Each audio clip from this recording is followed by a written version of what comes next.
So, welcome to the Friday at 6 show again. If you want to talk to us and with us, tweet F6 show, use that hashtag.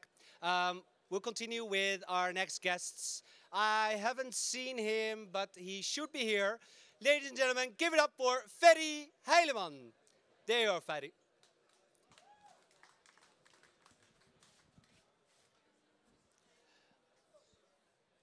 Here's your microphone, Ferry. Great. Let me just find it. Yeah, your wallet. Yeah, you can leave it there. Yes, no problem. Okay, cool. Thanks. And during sure. this part of the... Not sure if it's working. Yeah, it is. Yeah, it is working. Yes, thank you for this test. The other guest on this part of the show is going to be Ola Sitarska. Ola, I've seen you around. Could you please come onto the stage? Yeah, we're live, Ola. Yes, please. Yeah, it's very good to network. Give it up for Ola Sitarska. You can stand on the right side, please. Okay. Thank you. Yes. Hi. Yeah, you were not paying attention. Normally I would say, okay, I'll leave you out of the show, but I like you. Yeah, I so- like you too. Okay, thank you, thank you.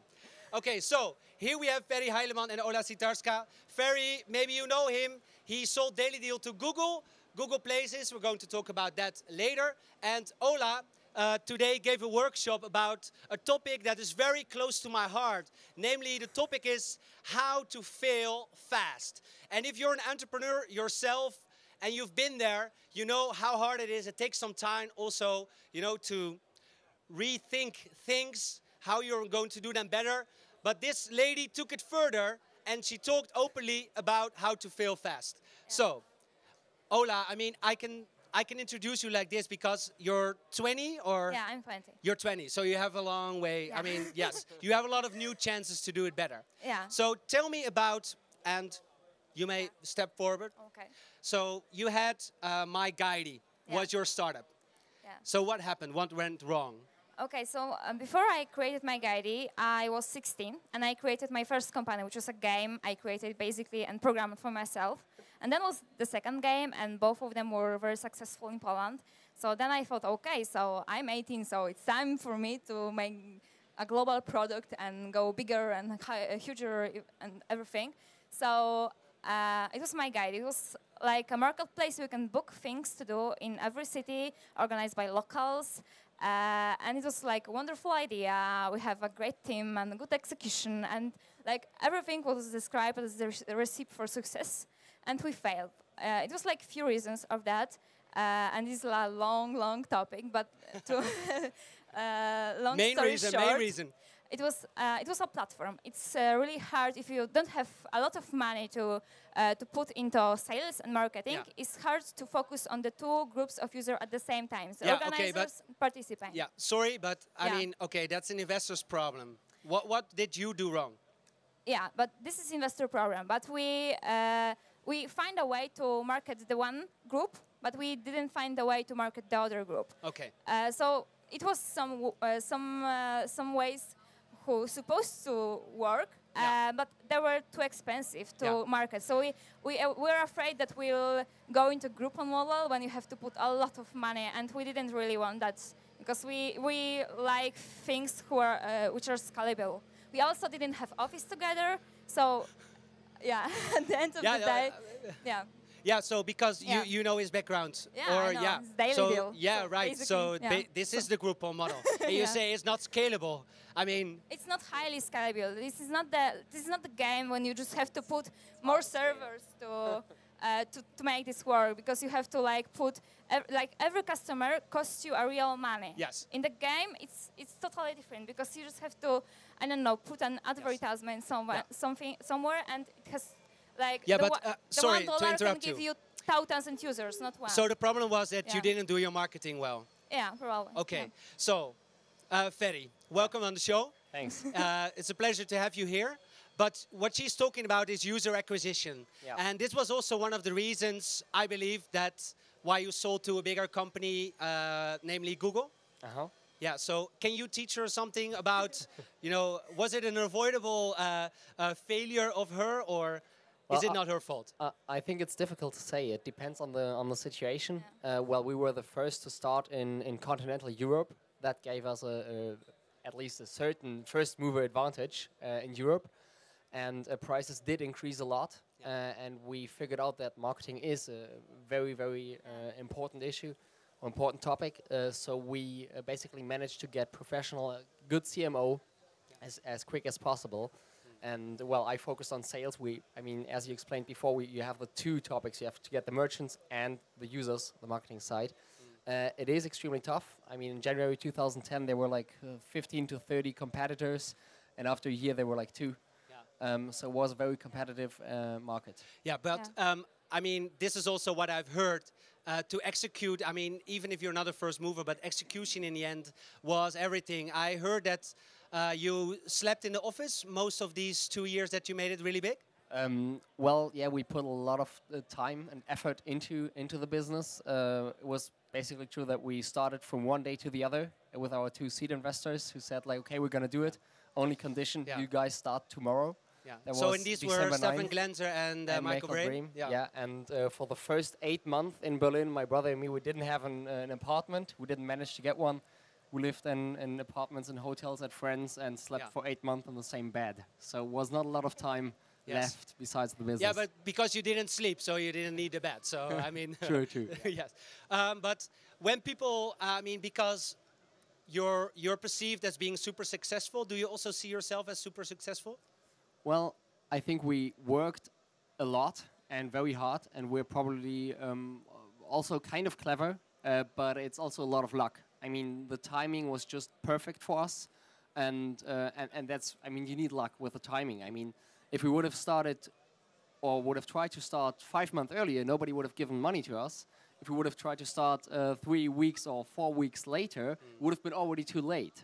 Because Groupon was getting more and more famous, and there was basically the info of the financing round of Groupon in December that got around the world, and within a couple of days, 1,000 companies started on this business model. Yeah, we have the same, like, when we were starting, there was no many startups in that space, but then Gitsy Hobo and, like, kill everyone in the Europe, and then Viable in United States. So it was, like, a lot of competitors, they were better connected, better financed, so if you, like, have a lot of money for this business, it's easier to and quicker to be the first one, and you have to be the first one in that space if you want to win. Yeah, and we didn't.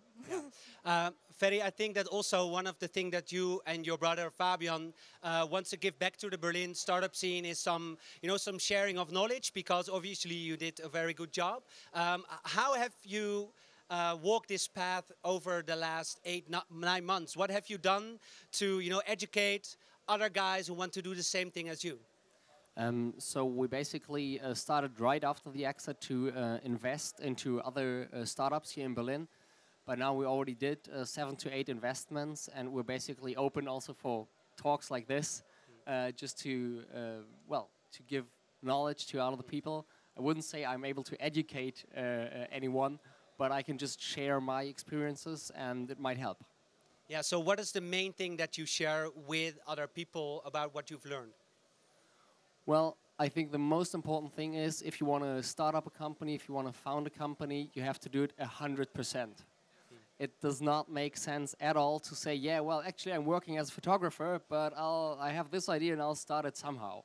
That's also what my brother and me did. I mean, I have a business background, my brother a law background, and usually we would have gone into consulting and maybe a law firm, but we decided to found our own company. I didn't do anything, just worked 12, 14 hours a day on this topic until we got a financing, and then of course it's no question. So just, if you believe in it, do it 100% and with all the effort you can, and if you fall, just stand up and try again. That's basically the best way to do it, I think. But even then you can fail, and even then you need a lot of luck. Absolutely, you do need a lot of luck. There are a lot of external factors that you cannot influence. Yeah. So Ola, if you listen to this story, I mean, do you really have the idea that you put everything in it that you had? I'm not sure about that. Like, at the end, we've lost motivation. I think if we'll pursue it, but I'm also not a big fan of getting big investments if you're not sure if it's gonna work. So that's why we didn't decide to. But at the end, we've lost motivation to pursue it harder, because at the end we feel a little bit like, I don't know, tired and afraid that it's not gonna work. So we gave up. And right now I know that. We also like the fun thing and cool thing in doing startups is to have fun, to enjoy the journey, and to like what you do. And at the end, when we lost motivation, we asked ourselves, are we happy? Do we like what we do? And we couldn't find a positive answer to that. That's why we decided, okay, so it's time to move on and do another great, exciting things in our life. Yeah. So, Ferry, now you're working for Google Places. Google in general.